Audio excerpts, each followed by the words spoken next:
அனைத்து மாணவர்களுக்கும் வணக்கம். தமிழால் இணைவோம். நம்ம இன்றைக்கி பார்க்க போகிற சப்ஜெக்ட் என்னன்னு கேட்டிங்கன்னா, drawing. What is drawing? Engineering drawing definition. What type of department particularly use to engineering drawing அப்படின்னு கொடுத்துருக்கோம். அப்படியே இதே போல் பிஐஎஸ் அண்டு ஐஎஸ்ஐ டெஃபினிஷன் என்னன்னு கொடுத்துருக்கோம். ட்ராயிங் சப்ஜெக்ட்டு, கோடு, இயரு, இந்த டீட்டெயில்ஸ் எல்லாம் கொடுத்துருக்கோம்.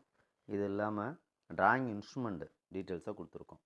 Drawing board details, BIS standard board size detail, mini டிராஃப்டர்னா என்னது, செட் ஸ்கொயர்னா என்னது, காம்பஸ்னா என்னது, டிவைடர்னா என்னது, scale, drawing pencil, drawing sheet details இதெல்லாம் கொடுத்துருக்கோம். இது இல்லாமல் eraser, dust pin, clip and cello tape details இதெல்லாம் இப்போ நம்ம இதில் ட்ராயிங் டீட்டெயிலு, அதுக்கு தேவையான ஹேண்ட் டூல்ஸு, அதே போல் ஒரு ட்ராயிங் போர்டில் படம் வரைய போனோம்னா அதில் டேக் பண்ணுறதுக்கு பின்னு முதற்கொண்டு எல்லா டீட்டெயிலுமே இதில் வரிசையாக கொடுத்துருக்கோம். இந்த டாபிக் நம்மளுக்கு தெரிஞ்சுன்னா இந்த ஐடிஐ டிப்ளமோ படிக்கிற பேசிக் ட்ராயிங் ஸ்டூடெண்ட்டுக்கு பேசிக் அவேர்னஸ் இருக்கணும்னு சொல்லி தான் இந்த டாப்பிக்கேவும். இதில் ஃபஸ்ட்டு ஒன்று நம்மளுக்கு என்ன தெரியணும் அப்படின்னு கேட்டிங்கன்னா, ஃபஸ்ட்டு ட்ராயிங் வரைபடம் அப்படின்னா என்னென்னு தெரியணும். இதை பார்த்தாலே தெரியும், மெக்கானிக்கல் ட்ரேட் படித்தவங்களுக்கு இந்த ட்ராயிங்கு புரியும். ஃபஸ்ட்டு டிசைன் பண்ணுவோம், அதை ட்ராயிங் பண்ணுவோம், அதுக்கப்புறம் தான் என்ன செய்வோம் அப்படின்னா பொருள் உற்பத்திக்கே போவோம், மேனுஃபேக்சரிங்க்கு போவோம். அதை தான் இதில் காட்டப்பட்டிருக்கு. ஃபஸ்ட்டு நம்மளுக்கு என்ன தெரியணும் அப்படின்னு கேட்டிங்கன்னா, வரைபடம் என்றால் என்னன்னு தெரியணும். ஒரு பொருளின் வடிவத்தை வரைந்தால் அது வரைபடம். ஒரு பொருளோட உருவத்தை நம்ம வரைஞ்சி காட்டினோம்னா அதுக்கு பேர் வரைபடம். பொறியியல் மற்றும் தொழில்நுட்ப தொடர்பான பொருட்களின் பல்வேறு வடிவங்களை தெளிவாகவும் துல்லியமான அளவுகளுடனும் வரைந்தால் அவை பொறியியல் வரைபடம் எனப்படும். ஏன்னா இன்ஜினியரிங் ட்ராயிங்னு எதை சொல்கிறாங்க அப்படின்னா, ஒரு ப்ரொடக்ஷன், ஒரு பொருளை உற்பத்தி பண்ண போகிறோம். மெக்கானிக்கலில் ஒரு ப்ராடக்டை உற்பத்தி பண்ணுறோம். ஒரு 2 வீலர் அல்லது 4 வீலரோட காம்பவுண்டன்ட் பார்ட்ஸை உற்பத்தி பண்ண போகிறோம்னா ஃபஸ்ட்டு என்ன செய்வாங்க அப்படின்னா, அந்த காம்பவுண்டண்ட்டை ட்ராயிங்காக ப்ரெசன்ட் பண்ணுவாங்க. சரியா? ட்ராயிங்காக ப்ரெசன்ட் பண்ணுவாங்க. அப்படி ட்ராயிங்காக ப்ரெசன்ட் பண்ணும்போது அதுக்குரிய அளவுகள் எல்லாமே கரெக்டாக என்ன செய்வாங்கன்னா, ஐசோமெட்ரிக் வியூ அப்படின்னு சொல்லுவாங்க. அல்லது நம்மளுக்கு தேவையான 2D 3D போர்ஷனாக என்ன செய்வோம் அப்படின்னா, ட்ராயிங்கை வரைபடமாக ரெடி பண்ணுவோம். அதுக்கு தேவையான அளவுகளை கொடுப்போம். நம்மளுக்கு தேவையான ஆப்ரேஷன் அதில் கவர் ஆகுதான்னு பார்ப்போம். அந்த காம்பவுண்டை நம்ம எதிர்பார்த்தது மாதிரி இருக்கான்னு பார்ப்போம். அதுக்கப்புறம் என்ன செய்வோம்னா, அதே வரைபடத்தை அப்படியே செயல்முறைப்படுத்துவோம். அதனால் ஒரு பொருளின் வடிவத்தை வரைந்தால் அது வரைபடம். பொறியியல் மற்றும் தொழில்நுட்ப தொடர்பான பொருள்களின் பல்வேறு வடிவங்களை அவங்க என்ன செய்கிறாங்கன்னா, தெளிவாகவும் துல்லியமான அளவுகளுடனும் வரைந்தால் அதைத்தான் என்ன சொல்கிறாங்கன்னா பொறியியல் வரைபடம் அப்படின்னு சொல்கிறாங்க. இது நம்மளுக்கு கண்டிப்பாக அந்த வரைபடத்தை பொறுத்தளவுக்கு தெரிஞ்சிருக்கணும். அடுத்து இன்ஜினியரிங் ட்ராயிங்னு எதை சொல்கிறோம் அப்படின்னு கேட்டிங்கன்னா, பொறியியல் வரைபடத்தின் முக்கியத்துவம் என்பது பொறியாளர்களின் மொழியாகும். அப்போ ஒரு இன்ஜினியருக்கு மொழின்னா என்னன்னு கேட்டிங்கன்னா, வரைபடத்தின் மூலமாக அவங்களோட எண்ணங்களை பிரதிபலிக்கிறது தான் பொறியியல் இன்ஜினியரோட தன்மை, சிறப்பு அப்படின்னு சொல்லலாம். அதே போல் என்ஜினியர்களுக்கு இடையில் அவங்களோட எண்ணங்களையும் கருத்துக்களையும் அவங்களோட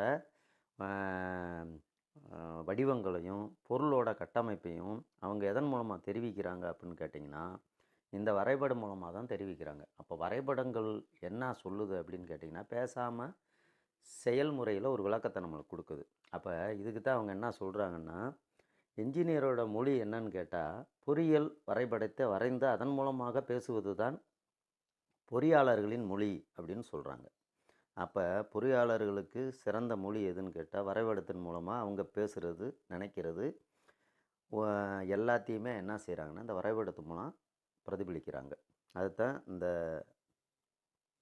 டாப்பிக்கில் இந்த செகண்டில் பார்த்தோம். அடுத்து பார்த்திங்கன்னா, பொறியியல் வரைபடம் எங்கெல்லாம் பயன்படுகிறது அப்படின்னு தலைப்பு கொடுத்துருக்கு.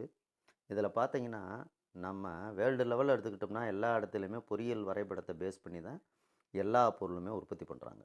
ஓகேவா? அப்போ என்னென்ன டிபார்ட்மெண்ட்டு அப்படின்னு தெரியுமா? மெக்கானிக்கல். கம்பல்சரி மெக்கானிக்கலில் பொறியியல் வரைபடம் இல்லைன்னா பொருள் உற்பத்தியே பண்ண முடியாது.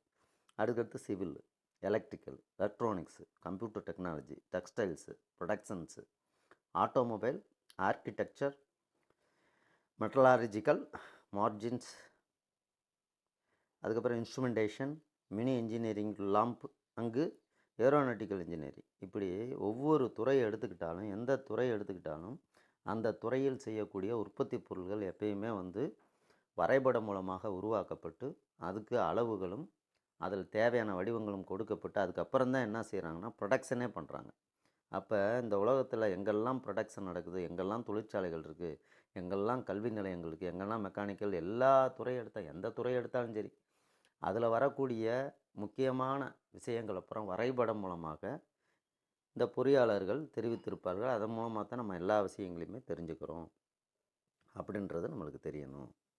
அதுக்கப்புறம் பார்த்திங்கன்னா, இந்த பொறியியல் வரைபடத்துக்குள்ள விதிமுறைகள் என்ன அப்படின்னு கேட்டிங்கன்னா, மற்ற மொழிகளில் என்ன மாதிரி ஒரு கட்டுப்பாடு வரையறை தன்மை இருக்கிறதோ அதே மாதிரியே இந்த பொறியியல் வரைபடங்களுக்கும் சில ரூல்ஸ் அண்ட் ரெகுலேஷன்லாம் இருக்குது.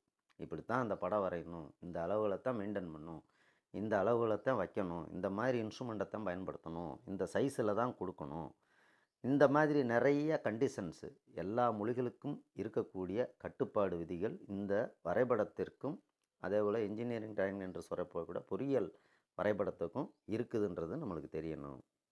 அடுத்து பார்த்திங்கன்னா, பொறியியல் வரைபடத்திற்கான விதிகள் மற்றும் நிபந்தனைகள் ஒரு நாட்டிற்கும் இன்னொரு நாட்டிற்கும் சற்று வேறுபடலாம் அப்படின்னு தலைப்பு கொடுத்துருக்கேன்.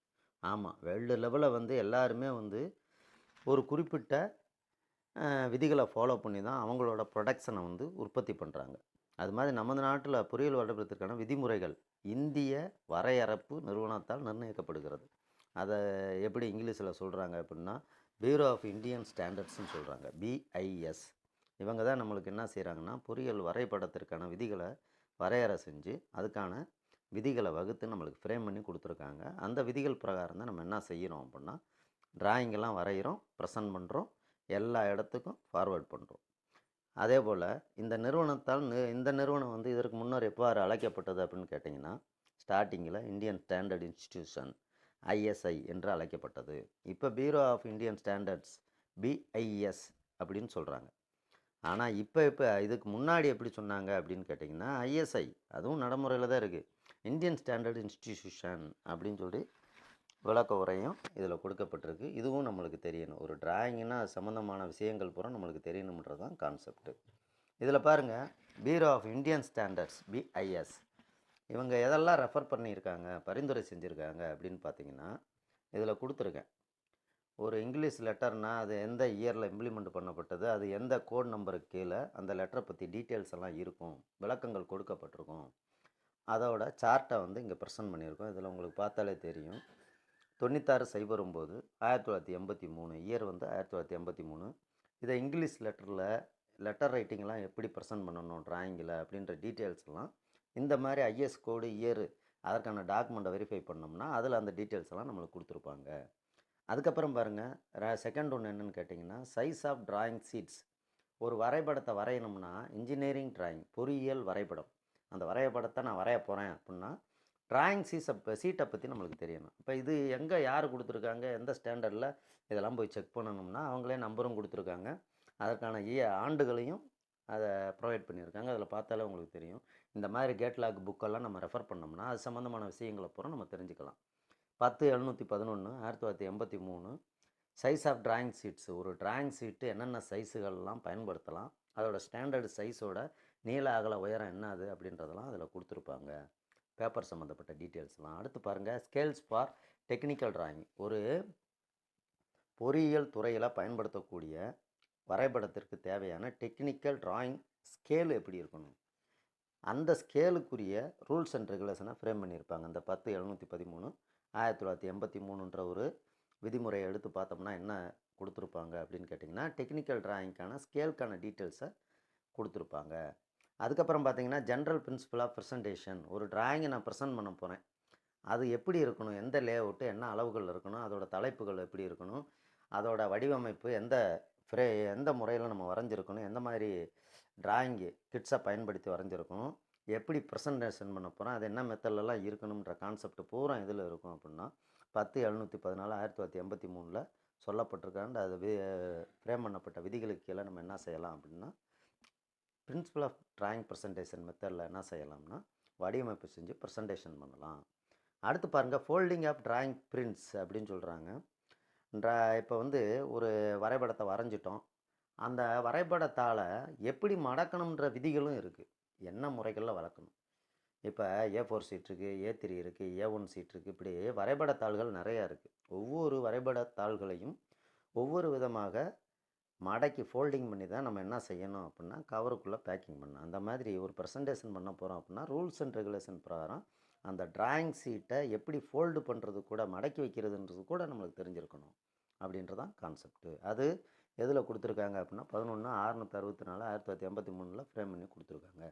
அடுத்து பார்த்தீங்கன்னா டைட்டில் பிளாக்கு 11/665 1985 டைட்டில் பிளாக்கு.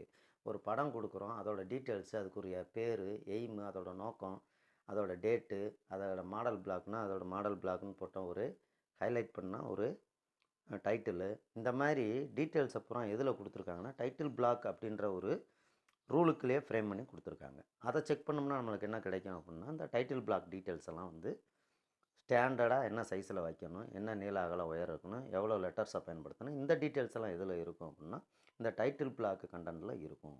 அடுத்து பாருங்கள் ஜென்ரல் பிரின்சிபல் ஆஃப் டைமென்ஷனிங் அப்படின்னு கொடுத்துருக்காங்க. இதுவும் முக்கியம்.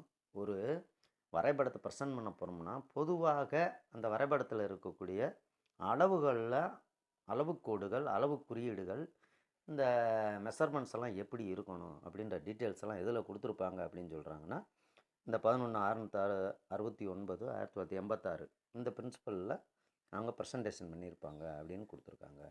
அடுத்து பாருங்கள் வரைபட சாதனங்கள். டிராயிங் இன்ஸ்ட்ருமெண்ட்டுனா உங்களுக்கு தெரிஞ்சது தான். இது வந்து நம்ம ஃபஸ்ட்டு ஸ்டாண்டர்ட்லேருந்து ஸ்கேலு, பென்சிலு, ஜாமெட்ரி பாக்ஸ் இதெல்லாம் பயன்படுத்தியிருக்கோம். ஆனால் வரைபடங்களுக்கு என்று பொறியியல் துறையில் பயன்படுத்தக்கூடிய ஒரு சில இன்ஸ்ட்ருமெண்ட்டை வந்து பேசிக்காக பயன்படுத்துகிறத இங்கிட்டு படமாக கொடுத்துருக்கோம். இதன் மூலமாக என்ன செய்யலாம் அப்படின்னா துல்லியமாக வரைவதற்கு பயன்படுகிறது இந்த வரைபட சாதனங்கள். இது வரைக்கும் நம்ம 10th 11th 12th வரைக்கும் அப்ராக்சிமெண்ட்டாக ஸ்கேலில் இருக்கிற ரீடிங்கை மட்டும் பயன்படுத்திக்கிட்டு இருப்போம்.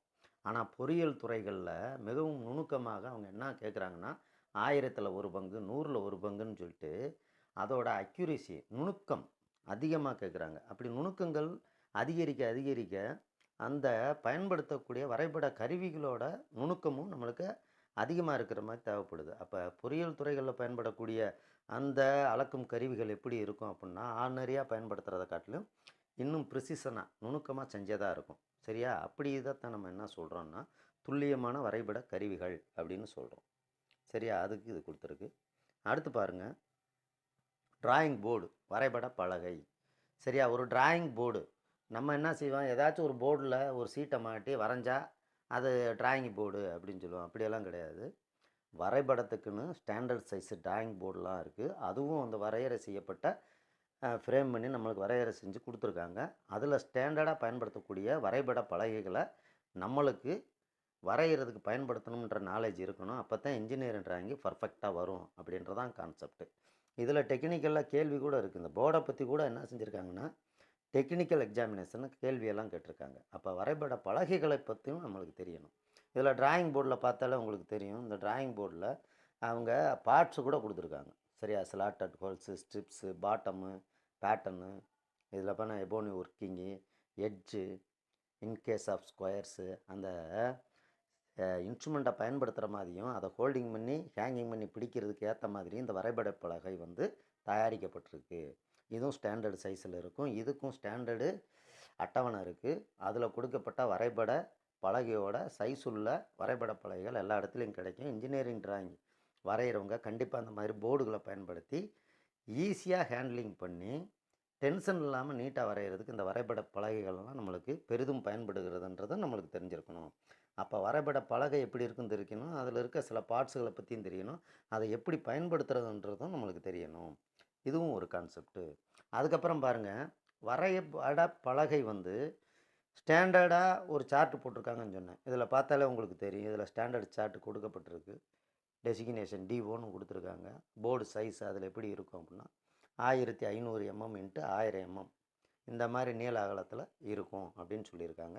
இதில் என்ன டிராயிங் சீட்டை பயன்படுத்தலாம் அப்படின்னா A0 சீட்டை 841 x 1189 சைஸ் உள்ள சீட்டை வந்து இந்த ஃபஸ்ட்டு பலகையில் பயன்படுத்தலாம் அப்படின்னு சொல்லியிருக்காங்க.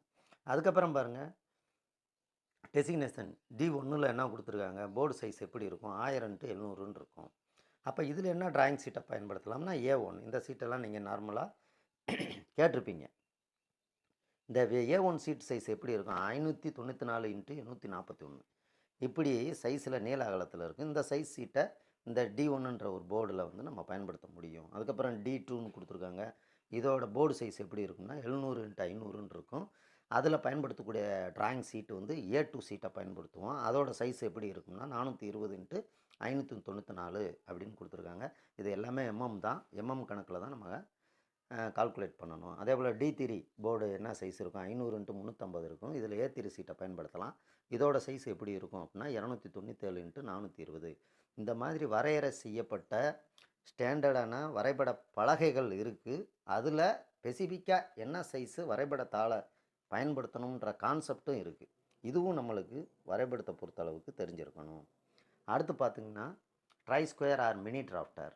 இது இல்லாமல் அந்த போர்டில் ஒரு சீட்டை மாட்டிட்டு இது இல்லாமல் நம்மளால் எல்லா ஆங்கிள்லேயும் சரியான கோணங்கள்லேயும் என்ன செய்ய முடியாது அப்படின்னு கேட்டிங்கன்னா டிராயிங் லைன்ஸை வரைய முடியாது. பேரலல் லைன்ஸாக இருக்கட்டும், வெர்டிக்கல் லைன்ஸ் செங்குத்து கோடாக இருக்கட்டும், படுக்கை வச கோடுகளாக இருக்கட்டும், இணை கோடுகளாக இருக்கட்டும், எதை வரையணும்னாலும் நம்மளுக்கு எது பெரிதும் பயன்படும் அப்படின்னு கேட்டிங்கன்னா try square or mini drafter என்ற ஒரு இந்த இன்ஸ்ட்ருமெண்ட்டு போர்டோட ஃபிட் பண்ணி நம்ம என்ன செய்யலாம்னா நம்ம கைக்கு ஏற்ற மாதிரி ஈஸியாக ஹேண்ட்லிங் பண்ணி தேவையான நீளத்துக்கு அகலத்துக்கு நகர்த்தி தேவையான பொசிஷனில் வச்சு தேவையான கோடுகளை வரையலாம். அது செங்குத்து கோடாக இருக்கலாம், படுக்கை விச கோடாக இருக்கலாம், இது இல்லாமல் இணை கோடுகளாக இருக்கட்டும். இப்போ இந்த இதில் போர்டில் வரைஞ்சி காட்டியிருக்காங்க, பார்த்தாலே உங்களுக்கு தெரியும்.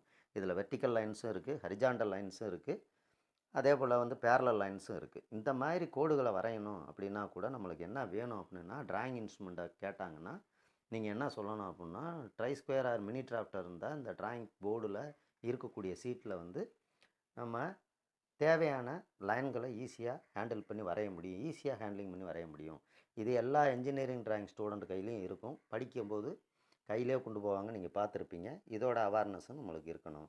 அடுத்து பார்த்தீங்கன்னா செட் ஸ்கொயர். இதில் 30 டிகிரி, 60 டிகிரி, 40 டிகிரி ஆங்கிள் இருக்கும். இந்த ஆங்கிளை நம்ம என்ன செய்கிறோம் அப்படின்னா ஒவ்வொரு டைமும் ப்ரொட்ராக்டர் பாகைமானி கோணமானியை பயன்படுத்தாமல் இதில் ஸ்டாண்டர்டாக கோணங்கள் கொடுக்கப்பட்டிருக்கும். அதை அப்படியே நம்ம என்ன செய்வோம்னா அதில் இருக்கிற கோணங்களை பயன்படுத்தி தேவையான கோண அளவுகளை பெற முடியும். ஏன்னா எல்லா இடத்துலையுமே கோண அளவுகள் எப்படி பயன்படுத்துகிறாங்கன்னு கேட்டிங்கன்னா ஸ்டாண்டர்டு கோண அளவுகளை தான் பயன்படுத்துகிறாங்க. ஸ்டாண்டர்டு கோண அளவுனா 30 டிகிரியாக இருக்கும், 60 டிகிரியாக இருக்கும், 45 டிகிரியாக இருக்கும். இந்த மாதிரி செட் ஸ்கொயர்களில் இருக்கக்கூடிய கோண அளவுகளை நேரடியாக நம்ம வரைபடத்தாள்களில் பயன்படுத்தணும்னா டைமிங் மிச்சமாகும், ஈஸியாக வரைஞ்சிடலாம் அப்படின்றதான் கான்செப்ட்டு.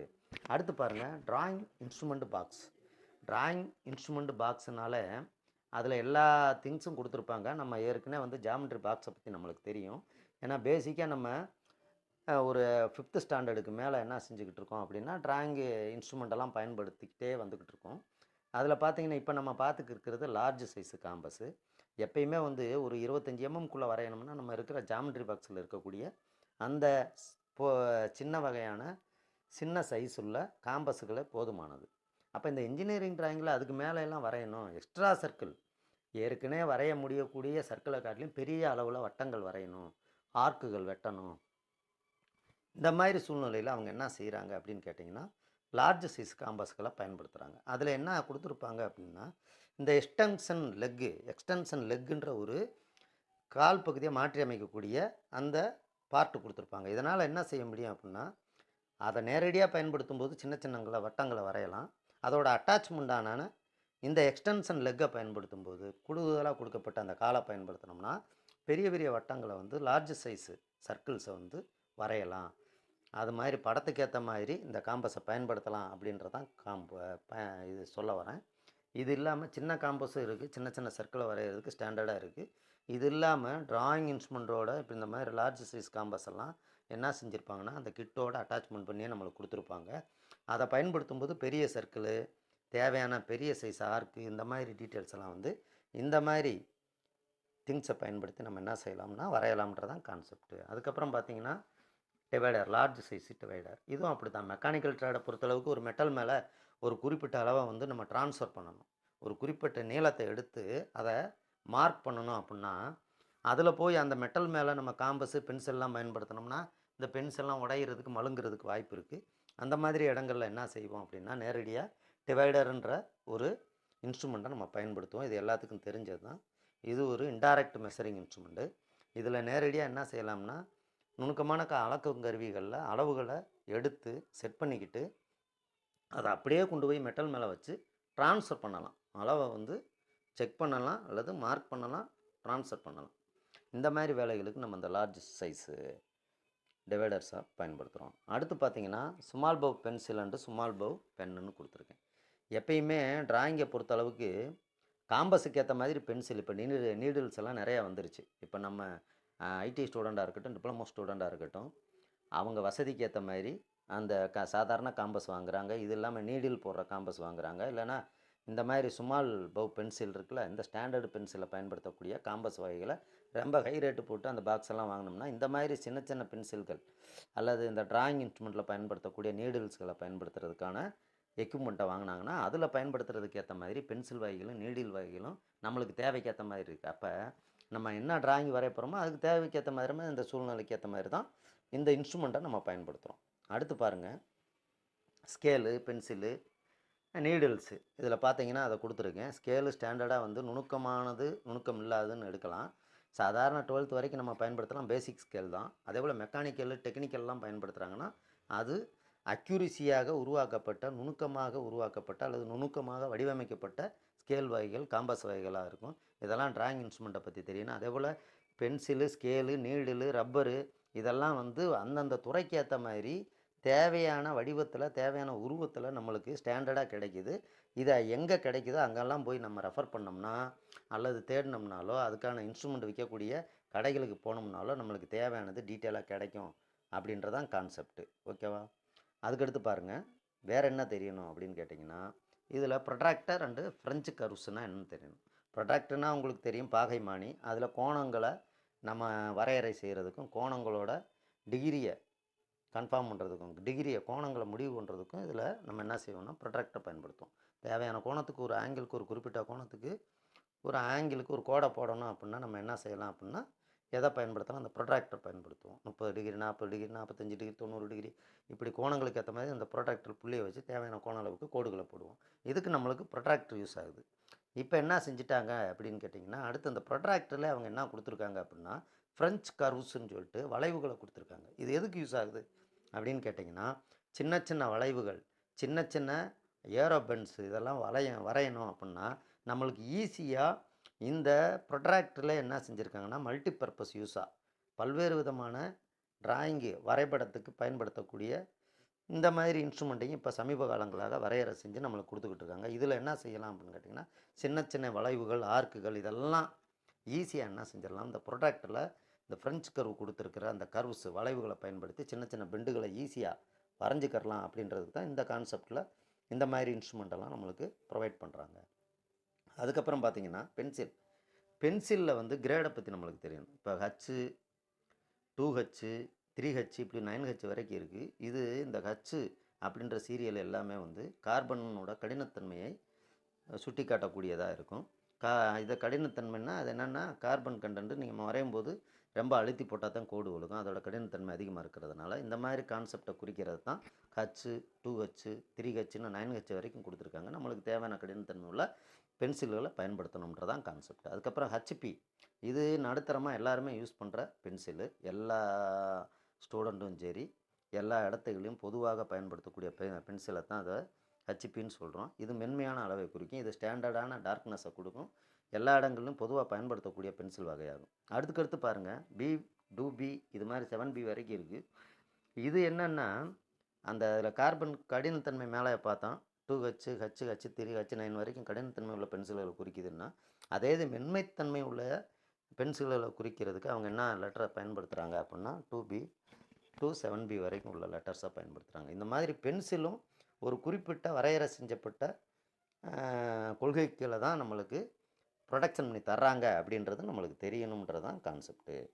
அடுத்து பாருங்கள், பென்சில் கிரேடு மற்றும் பயன்கள். இப்போ 3HP பென்சிலை நான் யூஸ் பண்ண போகிறேன் அப்படின்னா அது கைட்லைனு, லெட்டர் ரைட்டிங்க்கு பயன்படுத்தணும். அதே போல் 2H பென்சிலை நான் வரைய போகிறேன் அப்படின்னா டைமென்ஷன் லைன், அளவு குறியீடுகள், அந்த கன்ஸ்ட்ரக்ஷன் படத்தை வரைஞ்சோம்ல அந்த லைனை யூஸ் பண்ணுறது, சென்டர் லைன் யூஸ் பண்ணுறது, செக்ஷன் வியூஸுக்கு, லீடர் லைன்ஸுக்கு, இந்த மாதிரி இடங்களில் நம்ம என்ன பயன்படுத்தணும், 2H பென்சிலை பயன்படுத்தணும்.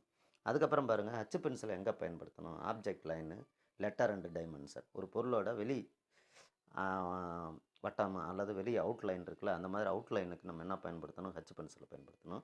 லெட்டர் அண்டு டைமென்ஷனிங் அளவுகளை குறிக்கிறதுக்கு எதை பயன்படுத்தணும்? பேர் எழுதுறதுக்கு எதை பயன்படுத்தணும் அப்படின்னா ஹச் பென்சிலை பயன்படுத்தணும். ஆப்ஜெக்ட் லைனுக்கும் லெட்டர் அண்டு டைமென்ஷனும் கொடுத்துருக்காங்க. அடுத்து ஹச்பி எதுக்கு பயன்படுத்துவோம்? Freehand H.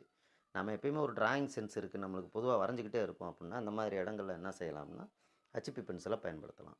Aero head, dimension head, காமனாக பொதுவான ஒரு சில வேலைகளுக்கு ஹச்பி பென்சில் பயன்படுத்தலாம் அப்படின்றது தான் இந்த படத்தோட விளக்கம். அப்போ ஒவ்வொரு பென்சிலையும் எங்கே பயன்படுத்தணுன்ற டீட்டெயில் தெரியணும். 3Hஆ இருக்கட்டும், 2Hஆ இருக்கட்டும், ஹச்பியாக இருக்கட்டும், இந்த மாதிரி பென்சில்களை என்ன மாதிரி உபயோகத்துக்காக வேண்டி இந்த மாதிரி வகைப்படுத்தியிருக்காங்க, அதை எந்த இடத்துல டிராயிங்கில் பயன்படுத்தணும் அப்படின்ற கான்செப்ட் நம்மளுக்கு தெரியணும். அதே போல் பென்சிலை கூர்மைப்படுத்துறது கூட 2 விதமாக பண்ணுறாங்க. இதில் பார்த்தா காட்டியிருக்கேன், பார்த்தாலே தெரியும். கோனிக்கல் பாயிண்ட், கூம்புடிவத்தில் சீவி இருந்தால் அதை கோனிக்கல் பாயிண்ட்டுன்னு சொல்கிறோம். இதுக்கு ஹச் அல்லது ஹச்பிக்கு பயன்படுத்தலாம் அப்படின்னு சொல்கிறாங்க. சிசில் ஹச் 2Hக்கு பயன்படுத்தலாம் அப்படின்னு சொல்கிறாங்க. இந்த மாதிரி பென்சிலை கூர்மைப்படுத்துறதுல கூட வகைகள் இருக்குன்றது நம்மளுக்கு இந்த பாடத்தின் மூலமாக தெரியணும் அப்படின்றதான் கான்செப்ட். அடுத்து பாருங்கள், இந்த டிராயிங்கெல்லாம் கண்டிப்பாக யூஸ் பண்ணும்போது சின்ன சின்ன தவறுகள் ஏற்படும். அதுக்கு நம்ம கண்டிப்பாக ரப்பர்ஸை யூஸ் பண்ணணும், எரேஷர். அப்போ அது எதெல்லாம் செய்யப்பட்டிருக்குன்னா சாஃப்ட் இண்டியன் ரப்பரால் உருவாக்கப்பட்டிருக்கும். அதே போல் ஒரு டிராயிங் ஷீட்டில் டிராயிங் போர்டில் டிராயிங் ஷீட்டை பின் பண்ணணும் அப்படின்னா அதுக்குன்னு இப்போ டிராயிங் பின் இருக்குது, கிளிப் இருக்குது, செல்லோ டேப் இருக்குது. இதில் ஏதாச்சும் ஒன்று பயன்படுத்தி தான் நம்ம என்ன செய்யணும் அப்படின்னா டிராயிங் போர்டில் சீட்டை பின் பண்ணணும் அப்படின்னு நம்மளுக்கு தெரியணும். இதெல்லாம் பொதுவாக தெரிஞ்சிருக்க வேண்டிய பேசிக் டிராயிங் அடிப்படை வரைபடத்தோட அடிப்படை அறிவுன்னு சொல்லலாம். இந்த மாதிரியெல்லாம் தெரிஞ்சிருக்கணும். அதே போல் ஒரு டிராயிங் ஷீட்டில் எரேசரை வச்சு அழிச்சாச்சுன்னு கையில் அப்படியே துடைக்கக்கூடாது. அப்படி துடைக்கிறதுனால அந்த சீட்டே அழுக்காயிரும், ப்ரெசன்டேஷனில் அது பிரதிபலிக்கும். அதனால் அதுக்குன்னு சாப்பிட்டு துணி ஏதாச்சும் வச்சுருக்கணும், டஸ்டர் மாதிரி. அதை வச்சு தான் நம்ம என்ன செய்யணும்னா க்ளீன் பண்ணணும் அப்படின்றது ரூலு. அதுக்கப்புறம் பாருங்கள், டிராயிங் சீட்டு என்ன சைஸ்லலாம் கிடைக்குது அப்படின்ற அவேர்னஸ் நம்மளுக்கு இருக்கணும். இப்போ A0 டிராயிங் சீட்டு இருக்குன்னா அது என்ன சைஸ் இருக்கும்னா 841 × 1189 நீள அகலத்தில் இருக்கும் அப்படின்னு அவங்க கொடுத்துருக்காங்க. வித்துன்னா அகலம், லென்த்துன்னா நீளம். இது எம்எம்மில் தான் கொடுத்துருக்காங்க. இது ஸ்டாண்டர்ட் சைஸு, சரியா? A03 டிராயிங் ஷீட்னா இந்த சைஸ் இருக்கும், A1னா இந்த சைஸ் இருக்கும், A2னா இந்த சைஸ் இருக்கும், A3னா இந்த சைஸ் இருக்கும், A4னா இந்த சைஸ் இருக்கும், A5னா இந்த சைஸ் இருக்கும். இந்த மாதிரி டிராயிங் ஷீட்டோட ஸ்டாண்டர்ட் அளவுகளும் நம்மளுக்கு தெரிஞ்சிருக்கணும் அப்படின்றதான் கான்செப்ட்டு. அதுக்காக வேண்டி தான் இந்த சார்ட்டு. இதுவும் IS 1071 1983 படி நம்ம பியூரோ ஆஃப் இந்தியன் ஸ்டாண்டர்டு நிறுவனம் வரையறை செய்யப்பட்ட டிராயிங் ஷீட்டை தான் இப்போ ப்ரெசென்ட் பண்ணியிருக்கோம். இதுவும் நம்மளுக்கு தெரியணும். அதுக்கப்புறம் பார்த்திங்கன்னா எரேசர் அண்ட் டிராயிங் ஷீட் பின்ஸ்ன்னு கொடுத்துருக்கேன். இப்போ சமீப காலத்தில் கிடைக்கக்கூடியது தான் அந்த படத்தில் காட்டப்பட்டிருக்கு. எரேசராக இருக்கட்டும், நீடில் பாக்ஸாக இருக்கட்டும், பின்னாக இருக்கட்டும், டேக் பின்னாக இருக்கட்டும், எல்லாமே இப்போ டிராயிங்க்குன்னு ஸ்பெசிஃபிக்காக பிரத்யோகமாக ரேட்டுக்கு ஏற்ற மாதிரி நுணுக்கமாகவும் நுணுக்கம் இல்லாமையும் நம்மளுக்கு கிடைக்கிது. நம்ம என்ன வேலைக்கு பயன்படுத்த போகிறோமோ அந்த வேலைக்கு ஏற்ற மாதிரி இதை பயன்படுத்தணுன்றதான் ரூலு, சரியா? இதுதான் பேசிக் டிராயிங்கு. பார்த்த அனைவருக்கும் நன்றி. தமிழால் இணைவோம். வாய்ப்பு கொடுங்கள், வளர்கிறோம். மகிழ்ச்சி. ஷேர் பண்ணுங்கள், லைக் பண்ணுங்கள். நன்றி.